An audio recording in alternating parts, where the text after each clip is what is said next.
Women who gave the creep a chance. How did it go? There was a guy that came into my restaurant a few times a week for lunch.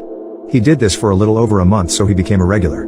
He had asked me out every time I brought his bill. He always asked in a lighthearted way and never seemed upset or anything when I turned him down. I assumed that after the first few questions, he may have thought of it as more of an inside joke at that point. Like he was just asking now to make light of the previous rejections and to make it less awkward or something. He always gave me weird vibes but seemed nice enough, so I thought I might have just been making assumptions because of his appearance and wasn't being fair.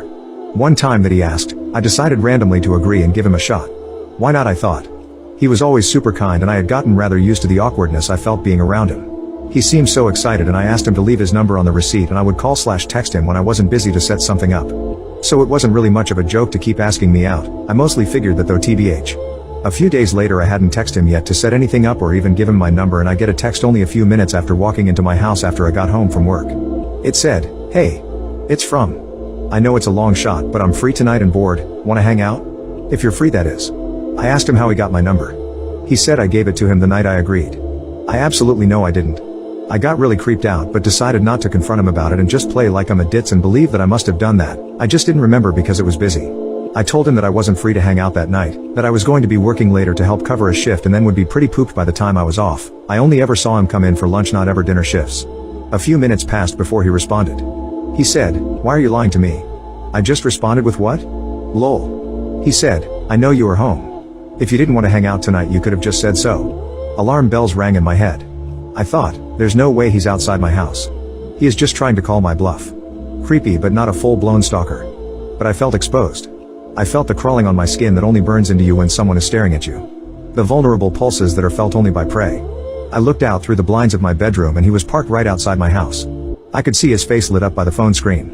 He was so close. I texted him and said, "Ahaha, you caught me. How did you know I was bluffing? I'm sorry. I do want to hang out soon. I'm just not feeling up to it tonight." And called 911. The police showed up and went up to his car and talked to him for a bit. He drove away a few minutes later and then the officers came to my door. They told me that they acted like a random neighbor complaining about a strange car.